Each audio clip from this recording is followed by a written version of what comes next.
Magandang araw Luzon, Visayas at Mindanao, Sabah. So welcome back sa ating YouTube channel. Once again, Pilipinas News Channel nga po pala ulit. In this video, pag-uusapan natin yung mga balita ngayon na nakalap natin para sa oras na ito at sa ating upload ngayon dito sa video natin. Sabi po dito sa People's Tonight Facebook page, iniulat na ang siksikang bus ay galing sa bayan ng San Agustin at patungo sa Guatemala City nang bigla itong mahulog sa bangin. Mga 20 or 20 meters ang lalim bago dumating sa tulay ng Puente Belize. Dinala na ang mga labi ng 36 na lalaki at 15 na babae sa provincial morgue. Nagdeklara ng 3 araw ng pagluluksang bayan si Guatemala President Bernardo Arevalo nitong Lunes, Pebrero 10, ang tinatasan niya ang National Army at ang National Coordinating Agency for Disaster Reduction or CONRED na tumulong sa pagresponde sa sakuna. Ito po mga kababayan ay balitang labas ng bansa na kung saan meron pong bus na nalaglag sa bangin at namatay po ang 50 halos or 51 na katao. Sabi po dito sa picture, kung mapansin po ninyo, Guatemala bus nahulog sa bangin, 51 ang patay. Tinatayang 51 na individual ang nasawi nang mahulog sa bangin ang isang bus sa Guatemala. So yun po ay balitang labas ng ating bansa. Mag-ingat-ingat po tayo mga kababayan, especially tayo po ay mga pasahero. Wala po tayong kalaban-laban. Sa mga driver naman po, paalala lang po na mag-ingat-ingat po tayo sa pagdadrive. So kahit hindi man po nangyari ito sa ating bansa, ay may posibilidad po na magkaroon po ng ganitong klaseng aksidente kung tayo po ay hindi nag-iingat mga kababayan. So dito po sa GMA Integrated News, balitang bansa naman po tayo. Ito po yung nabanggit ni Vice President Sara Duterte, God Save the Philippines. Ano pong ibig sabihin kaya ni Vice President dito? Ipinanalangin ni Vice President Sara Duterte ang Pilipinas sa gitna ng impeachment proceedings laban sa kanya. Sinabi ito ng bise sa isang pahayag sa harap ng media ngayong Biyernes.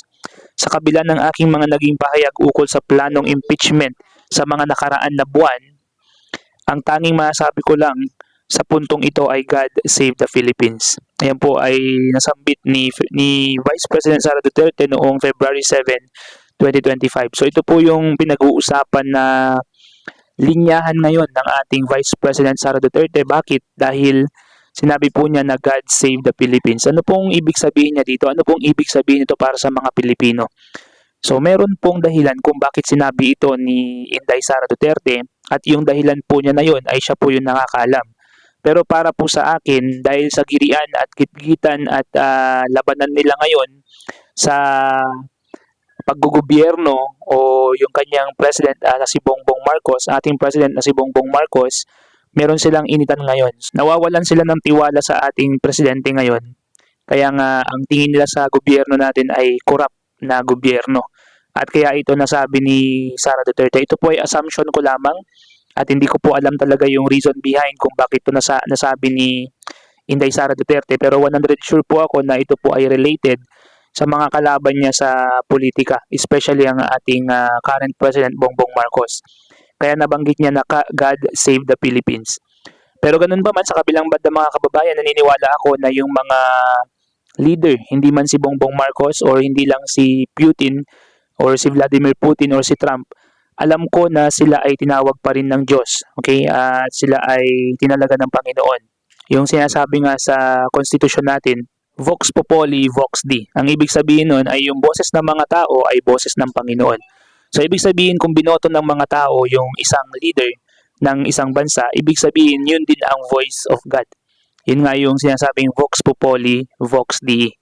So dito naman po sa isang trending na balita ngayon sa Awesome Stuff 365 Facebook page, India is currently experiencing a concerning increase in cases of Guillain-Barré syndrome or GBS, a rare neurological disorder where the immune system attacks the peripheral nerves, leading to symptoms ranging from muscle weakness to paralysis. So ito po ay bagong outbreak sa India mga kababayan. So mag-iingat po tayo ulit mga kababayan. Ito po ay health threat para sa ating lahat, no?